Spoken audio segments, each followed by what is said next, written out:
as a member of opposition, will continue to hold the government to account. But But as an Indian, I won't have 1.4 billion people being humiliated. I have nothing to say. because I can he only- went ahead and no sooner had Trump made I his honestly remarks. haven't heard what he has said and in what He context. said that yes, Trump is right. So India is a dead I would economy. just continue to say that my party, while being in strong alliance with the India Alliance, are very much a part of it. As I think for someone from the US trying to arm twist something and getting some deal done at the cost of our national interest, and I'm also going to be the most vociferous opponent if India compromises on any single component. So India needs to stand for its own. He's found oil reserves in Pakistan, which They're so Pakistanis used to- couldn't find no, there. I feel they're so used to engaging with snake oil merchants coming from there, so they believe that there must be a lot of oil reserve there. So wish them all the very best, and I'm sure something good will come out of whatever agreement that they've got into. And I've always said this: India is indulging in free trade agreements, and India is signing up free trade agreements. Anyone signing up with Pakistan is signing up for free terrorist arrangements. So if Operation Sindoor is ongoing, and that is a question that has gone quite viral when I spoke about it, then why are we playing cricket with Pakistan? Why are we not calling that off? Why are we giving green signaling Asia Hockey Cup?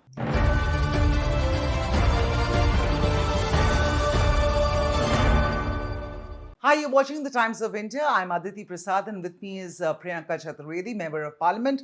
And Priyanka, I really wanted to talk to you about what Donald Trump said about India, not the 25% tariffs. Yes, that's a bloomer. But what do you do when the most powerful man in the world comes up and says that India is a dead economy?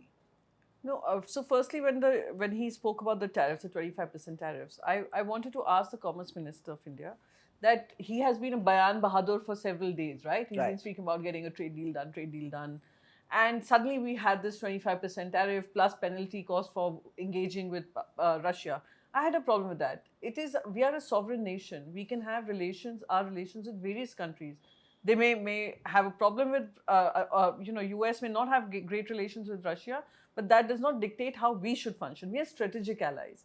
We have good trade relations, India and US. So there comes a certain amount of responsibility to it. So yes, my question was to the government of India at that time, as well as Trump's statement. But when he said that India is a dead economy, that was a no-go moment. Because as an Indian and as someone who represents the voice of 1.4 billion people, even if I'm in the opposition, it is a direct attack on the work and the hard work and efforts every single Indian puts in every single day, not just to earn their money, but to contribute towards India's economy. India's economy, for whatever its severest challenges, I will continue to speak about its unemployment. I will continue to speak about its policies. I will continue to speak about farmers' woes. I will continue to speak about wealth inequalities. But I will draw a line when someone tells me it's a dead economy. Economic challenges, severe economic challenges, do not equate to a dead economy. And severe economic challenges, even the United States has faced, Yes, is facing. every country is Every facing. country faces. So you don't go ahead and call it a day. We've grown at 6.24% in 2025. I mean, that itself is... No, I can continue to debate about the per capita income, about being at the bottom, social health indicators, various other factors. Yeah, right? but that's within the economy. There are challenges. And Every economy has challenges. That's the opposition. As a member of opposition, will continue to hold the government to account. But as an Indian, I won't have 1.4 billion people being humiliated by calling it a dead economy. what would you say to Mr. Rahul Gandhi? No, I have nothing to say. Because I he went ahead and no sooner had Trump made his I honestly remarks. haven't heard what he has said and in what He context. said that yes, Trump is right. So India is a dead I economy. would just continue to say that my party, while being in strong alliance with the India Alliance, are very much a part of it.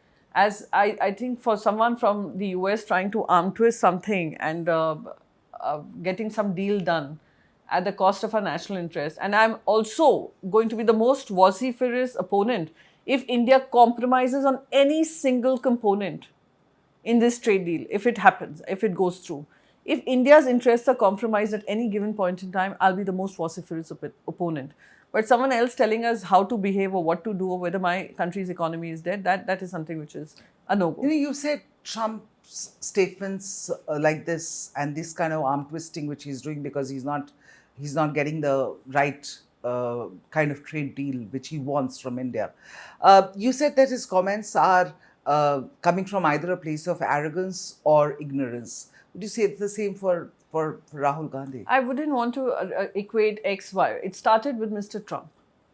My response is to Mr. Trump because he is the US president, and the US president understands very well understands the economic cooperation that both have been working towards. We are committed to various strategic groupings, whether it's the Quad, whether it is the IMEC that we are talking about. Right. And for him to just put it out there on social media, yes, his style of functioning could be very different, very abrupt, very disruptive. We totally understand that. But to humiliate a nation, Insult, yeah. it's a humiliation which no Indian, and I would want to ask the government of India, why is your silence becoming so loud? There has to be some red lines that we draw. There has to be some tipping point. So that is something also that I see the silence coming from the government of India. We can very well say, oh, we must ignore. But if the nation is being humiliated, we must draw this red line. Must draw the red line. Real politics. And honestly, there's no point in going and attacking the leader of opposition when you're absolutely silent about Mr. Trump's words. Right. Real politics is very different from, let's say, posturing in parliament. The entire week we saw what happened on Operation Sindoor, and we will come to that. Do you think the opposition put too much pressure on the government to name Trump? You know how Trump behaves when, when his ego gets hurt. He's very, very, very, very impulsive that way. His ego will get hurt. He will go out and lash out, start throwing about insults, which is what he did with India. Do you think we should have understood as opposition, the opposition should have understood if the government is not taking his name or saying things about the ceasefire that was required for the government to say? And it's a very, I think that is how foreign relations, that's us showing grace and maturity. And him being, wanting that Nobel Peace Prize nomination, being what he is.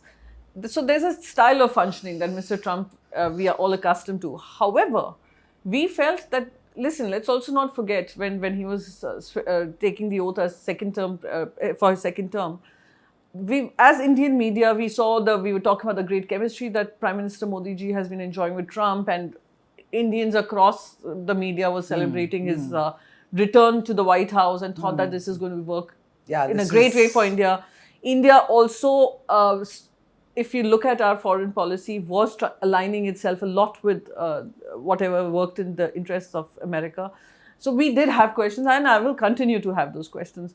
But the turnaround that we have seen in his second term, again, I would say, then we will have to draw those lines. Right. For my nation's interest, for my people's interest. Absolutely. Because I was speaking to the former finance secretary just yesterday on this deal, and he said, we should just say no to a deal, because what Trump wants in terms of complete access to our agricultural markets, in terms of opening up the economy completely for US goods to flood in, those are no-goes as far as Indian consumer, as far as the Indian farmer is concerned, and the government should not go ahead with this deal. Having said that, what would be your advice to the government, knowing how temperamental Trump is, knowing there is a deal on the line, knowing that it is in India's interest to eventually get around to some sort of an agreement with the US administration, perhaps? What would be your advice to Mr. Modi, Mr. Goyal, and Mr. Jaishankar? I'm no one to advise them, honestly, and they also hold anybody who has any sort of good intention to give or to offer in high contempt. So as a member of the opposition, I would have expected, and I will continue to expect, that we will not be cowed down by some words coming from Mr. Trump. That's point one. Also realizing the strategic importance of diversifying our trade with other nations and trying and completing the EU FTA. That is something which I feel is extremely important. And it's a win-win trade agreement from both sides, like we've seen the UK free trade agreement. Right. Any agreement that we get into, trade agreement that we get into, has to be a winner on both sides. You give some, you lose some. In the same manner, it should be the United States of America functioning, understanding the importance of having India as one of their allies in the global south. And you know very well what I'm talking about. They also have similar challenges with China, We understand their challenges with China, and having a democratic nation as your strong ally, it works in their interest. However, US is looking towards other areas of strategic tie-up, someone who are more pliable. So India needs to stand for its own. He's found oil reserves in Pakistan, which They're so used Pakistanis to, couldn't find no, there. I feel they're so used to engaging with snake oil merchants coming from there, so they believe that there must be a lot of oil reserve there. So wish them all the very best, and I'm sure something good will come out of whatever agreement that they've got into. And I've always said this: India is indulging in free trade agreements, and India is signing up free trade agreements. Anyone signing up with Pakistan is signing up for free terrorist arrangement, and America will realize it sooner than later. And again, India would be sitting back and saying, "We told you so." However, India would also have to consider signing up its trade agreements with regions which are economically empowered, and work on that and push for it to happen. So those are things which I feel should be of concern to us, and should be done at a war footing. But buckling under pressure because someone is saying something would be extremely unfortunate. For example, I had a problem with Starlink getting the access it has got. Let's not forget that the person who is behind Starlink has very close relations with the current government right now in the US. The second problem was how the Tesla, how we became so flexible to bring Tesla in, which was again a made in China product. It's just coming for sales in India. Of course, you're charging them an import duty, but you charge them an import duty which was suiting the manufacturers. So why are we bending ourselves backwards to appease or to try and negotiate? So those are things which I feel, again, I'm nobody to advise, because this advice will also be looked at with high contempt, because sometimes even our government acts in a very arrogant way, which believes that only what we say is right. What the opposition says is dismissed. In terms of, finally, we know that Trump is temperamental. We know that Mr. Modi also functions in a very, the way we've seen so far this government function, it's not that he's going to let India's interests be sidelined. The way we've seen they've stood up to the West, let's say, in importing Russian oil. Going forward, unlikely that a deal we see a big breakthrough on the deal because of these very reasons. How should the opposition then tackle this sort of a situation? No, it would be a big economic challenge for India's growth story too, as far as this is concerned. If we do not work towards, keep our minds calm, and we do not get, we say it's either here or there. Diplomacy doesn't work like that. Trade doesn't work like that. Engagement will need to continue, because there are a lot of strategic interests of US in India and India and the US. And I'm sure Mr. Trump understands that as well. So whether this gets pushed further, it takes more time to negotiate, is another thing. But the commitment will have to be from both sides. So I do not rule out a trade agreement, but the trade agreement would have to be, and yes, I do accept that, yes, we had to look towards India, has to be, look at its own interest. Its own interest, right? So if you're getting, we have a good equation with Russia. India's always believed in non-alignment, that we are not on either side, we are in the India side. And while the other countries also behaves in their own strategic interest, so will we. And that should be appreciated by whoever we are engaging with. Right. Let's just move to the Operation Sindoor debate in Parliament. It was after 1 week of chaos, there were 3-4 days of ghamasan in Parliament, as we saw. Do you think the government has answered all the opposition's questions? No, I don't think so. They've left more questions to be unanswered than answered. I want to know, starting with, I was part of the delegation that went to Western Europe. I was part of the delegation which put India's story forward, where we spoke about the terrorism emanating out of Pakistan and pushed for these nations to realize that, follow your money trail. Hold those countries accountable. I mean, the countries, I wouldn't say countries, the country accountable for the terrorism that it sends across the world. It exports terrorism across the world without caring about its own economy. So, all the money that you give to them through loans, where is it going? So, follow your money. Right, so those are things we did. But in terms of the first question that arises is that where did we go wrong and we saw terrorism attacks on this scale? These are tourists who believed in the Prime Minister of India, the Home Minister of India, and the Lieutenant Governor of Jammu and Kashmir, that everything is safe. And for them to find no security arrangements, no help, nothing for over an hour. And they coming, and this was a very different kind of a terror attack where religion was asked. directly linked to what General Asim Munir had said a week prior. Yeah. Why were our intelligence agencies not alert enough to understand that there are some sensitive zones where we could see something like that? So, prevention, preempting, what happened to that intelligence? Who is accountable? Yeah, throughout the 2 days in the Lok Sabha and Rajya Sabha, I was following a lot of speeches. Everybody kept mentioning the 2008 terror attacks that happened in Mumbai. But even in that, the Home Minister resigned. The Chief Minister of Maharashtra resigned. And even if it has taken several years of that legal fight, the foolproof case that was created thanks to the martyrdom of Tukaram Umle, who caught Ajmal Kasab live, we have a very strong case where we got an American citizen, Tahavur Rana, extradited to India, which is unheard of. That is because we had evidence, we showed evidence. Other countries work on the basis of evidence. So where did we go wrong? And how do we rectify it? Has the Home Minister even answered that question? Has the National Security Advisor answered that question? Has anyone come and taken this responsibility? Yes, we failed. Or even apologized to the people of the country that we are sorry? So that is one. The second part of it is that how are we, through our diplomatic efforts, going to isolate Pakistan? We tried, we've gone, everybody went with good intention, and all the parties were together in this.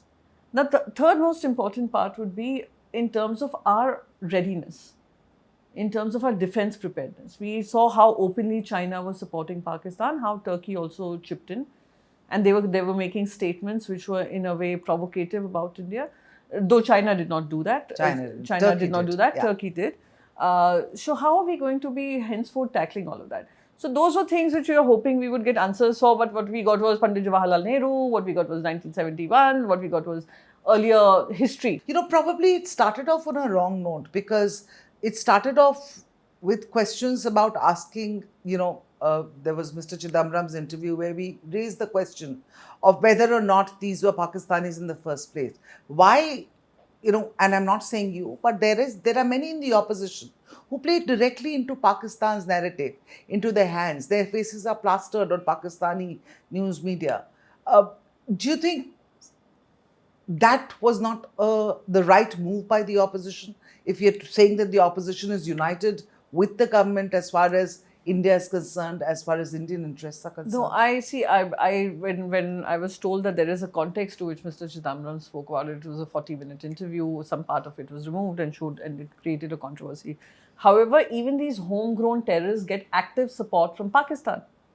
Even in European region, we must understand these radicalized, fundamentalist forces have been radicalized in Pakistan.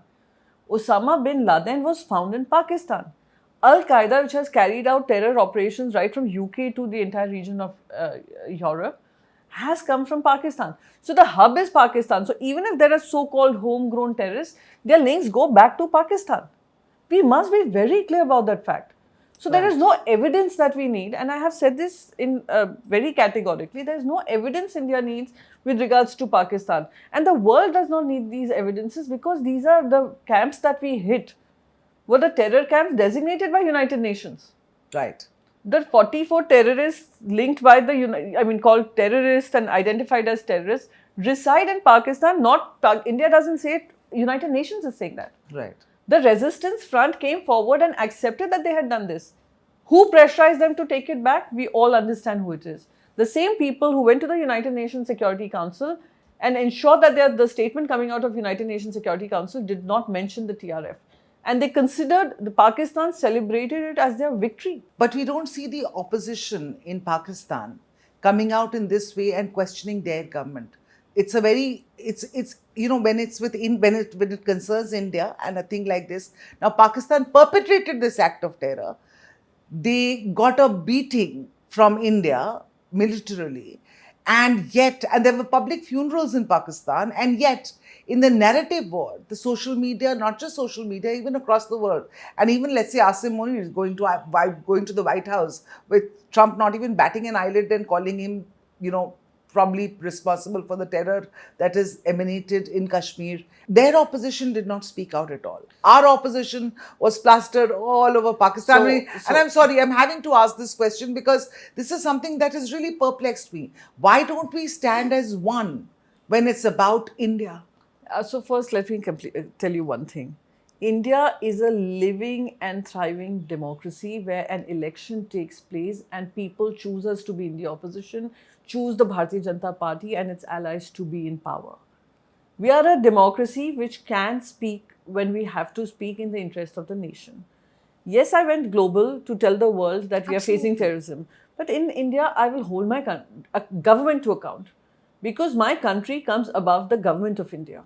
And if they're going wrong, we will ask questions. So whether someone's getting plastered there or no, it's irrelevant because what they have is a sham of a democracy. It is the army general. It's now the field marshal. Why do you think Trump invited the field marshal and not Prime Minister Shahbaz Sharif? Probably he doesn't even know there's a prime minister there. So my point is just this. Let's just not be cowed down by this belief that let's not ask questions because even at that point in time I felt, and all the all party meetings that happened, we all backed the government. Right. And we are meeting after 3 months in this session, though we asked for a special session, we asked for an all-party meeting, which was closed door meeting where we could be briefed. It did not happen. We are meeting after 3 months.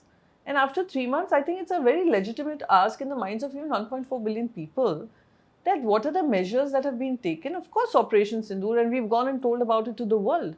But Prime Minister said something extremely important. He said Operation Sindoor is still ongoing. So if Operation Sindoor is ongoing, and that is a question that has gone quite viral when I spoke about it, right, then why are we playing cricket with Pakistan? Why are we not calling that off? Why are we giving green signaling Asia Hockey Cup? Why are we green signaling it? So if Prime Minister of my country is saying that no talk with terror, no trade with terror, then who's green flagging these events? So the hypocrisy is pretty obvious, right? So the cricketers of Pakistan were mocking Operation Sindoor. They came out and they were talking badly about Indian women. There are images that they have shared on their Instagram accounts which talk mockingly about Operation Sindoor, that how a Pakistani army general is applying Sindoor on the forehead of an Indian widow. How is it okay? How is it acceptable to play the same very people? Playing with the emotions of the people and the 26 women who were widowed? So there are several hypocrisies that exist. And if we stay silent, I think we would be failing our nation. So let's not, so we are getting plastered XYZ place, Pakistan, Afghanistan, Iran, Iraq, Israel, Palestine, wherever, US, Europe, big deal. What's your ask of the government as far as the cricket match I is want concerned? it cancelled. I want any engagement with Pakistan cancelled. I will stand by it. This is something that my party has been speaking about right from Anya Hindu Hriday Samrat Balasaheb Thackerayji's days, that there can be nothing, no compromise with terror. You say, okay, let's normalize these ties, and then slowly they keep moving an inch forward and getting into under our skin and getting access to our economy. Look, there are two different ideas of, India was partitioned on the basis of an Islamic nation. They chose their route, we chose ours. Our path is development and trade and inclusivity. We have a third largest Muslim population in the world. Yeah. They all stand unitedly with the idea of India. On the other hand, there is a Pakistan which is living in its own poison of wanting to create disturbances in neighbor country but not creating peaceful region for itself. So we'll have to make that choice. Do we want to engage with them? And I don't want any engagement at any format if Prime Minister of India on the floor of the House has said Operation Sindoor is ongoing. If you're not giving them water, Indus Water Treaty is in abeyance. Lots of other factors have come into play. We are not giving them visas. We've also not given the long-term people who were staying here had long-term visas. Yeah. Those were taken away. So why? Why this green flagging of these events? So I had spoken about it and I will continue to say those are anomalies, loopholes that we need to close. Another thing that came up during the debate on Operation Sindoor was why isn't the Prime Minister naming Trump and saying that Trump did not bring about the ceasefire? Now that the tariffs have kicked in, do you think that Trump did not actually interfere in the ceasefire? Because it was very clear. Trump went out and said, I told them we will do a trade deal and therefore go ahead with the ceasefire. Either one can be true or both can't be true. I had What do said you have to this, say I about had said this very clearly. I had put out a tweet which said if he claims it was the trade which got them a ceasefire, then where is the trade deal? Right? So keeping our interest, and I would say I would believe my DGMO. When my DGMO comes and says, addresses a press Absolutely. conference and says they asked for a ceasefire, I will believe him.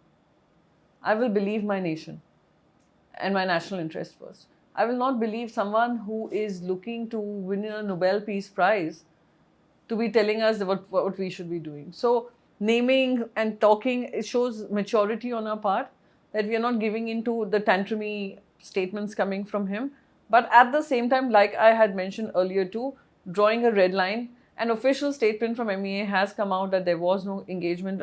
MEA Minister of External Affairs also has cleared that on the floor of the House, and I'd stick by that. So that that question from the opposition has been answered, because not you, but several opposition members raised that question quite vociferously. Yeah, because of his repeated insistence that, 29 times. Also must understand that we had a scenario where Prime Minister was campaigning for Donald Trump's second term when he was contesting against Biden, when he lost that election. Yeah. Prime Minister was actively engaging with him and they were like really close friends, etc. Even now, Trump keeps saying he's a dear friend, India is a great country.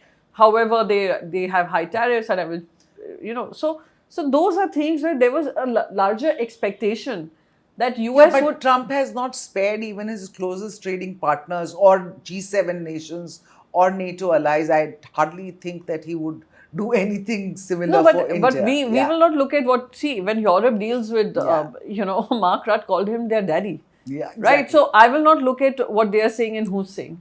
I will look at what my nation's interest is, right? So this is exactly what we did. As a delegation, as a member of parliament, you went out and told India's story on Operation Sindoor to several European nations.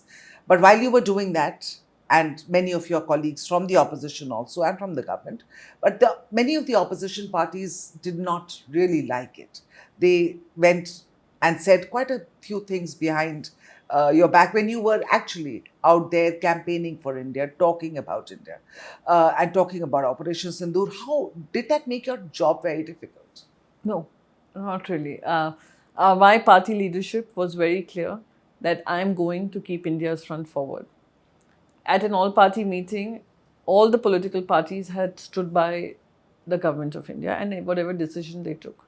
So when the Prime Minister of India decided to send delegations across globally, of course, because this was a one of its kind, there were questions in the mind of the people and mind of our political leaders too, and they asked those questions. However, what was happening back home was not something which, honestly, I was following, because, of course, when you're living within the region of our nation where we are the opponents, we are going to ask questions. What we are doing abroad, I must just set this context also. I have been in the foreign policy space for over 10 years. Whether it is as part of the Munich Security Conference, whether as part of the Vital Voices, Global Voices for Women, whether as part of the United Nations Global Change Maker, whether part of various other activities that have happened, I have been engaging with Europe, US and various other countries for over 10 years. So I come with that experience. I've been part of this consultative committee headed by the External Affairs Minister. And I came into politics because the 26/11 terror attacks moved me no end, and that is how my political journey started. So my story is something which was very clear that this is going to be, when I'm given this responsibility, I will keep Team India's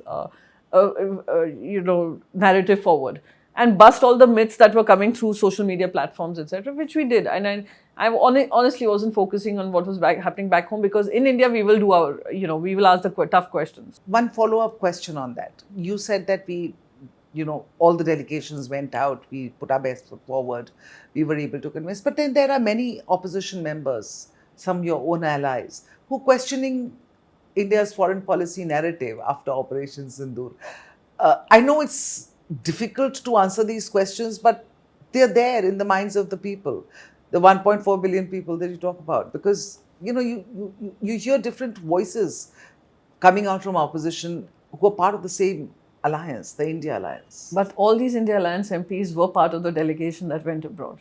That is the beauty of India's democracy. We must understand this and must appreciate that. Absolutely. And in fact, the entire European countries that we went to, they totally appreciated the fact. They said, we've seen some visuals of opposition and the treasury benches getting into a massive fight, but today we see you all together. So that is also a story we're telling the world, that we are going to we are not going to go easy on our government back home. We are going to ask them tough questions. But when we are here, we are telling you across political parties, across governments, we have suffered the violence coming from Pakistan and their terrorism coming from Pakistan over 7 decades, irrespective of the government. Do you think it was a good decision by the Modi government to have this all-party global I personally outreach? felt, and I will continue to say this, as much as we can engage with the world through every platform available to us, we should encourage it. Unfortunately, post 2014, there used to be you can call it the pratha or custom that a lot of young MPs were sent to whenever United Nations General Assembly used to take place. Many members of Parliament were taken officially to see how UNGA works. So many of them got a chance to speak at the UNGA. That was unfortunately stopped post 2014. We went to various European nations, and I believe all the 7 delegations had the same sentiment, that there are many friendship groups that we have created. Like India has with Germany, India has with UK, India has with Denmark, various other Germany. Well, their MPs very actively continue to engage with India. They keep traveling to India. India hasn't been doing that. So it hasn't, and these can be I would say the track 2 diplomacy initiatives, that members of parliament meeting members of parliament and putting a point of view across. So that had gone into a cold freezer, literally, hoping this would revive again, that culture. So as much engagement as we can have, as many doubts as we can clear, as many myths of Pakistan that are created can be busted, would be a good idea. So sending this delegation abroad, to 7 delegations to 33 countries, I think it is something which, going forward, we must continue to do. And in fact, Prime Minister did mention that he will institutionalize this mechanism, where he will have more parliamentary diplomacy at play. Right. So despite being in the opposition, this is one move by the government that you definitely I quite appreciate the move. All right. Thank you, Priyanka. Thank you for talking to us. Thank you for going out and telling our story to the world. And thank you for being that part of that delegation. And thank you for standing up to a Donald Trump when he insults India publicly, even though it's via just his social media platforms. Thank you so much, viewers, for joining us. That was Priyanka Chaturvedi, Member of Parliament from the Shiv Sena UBT and a part of the India Alliance. Thank you for talking to us, Priyanka. Thank you. Thank you.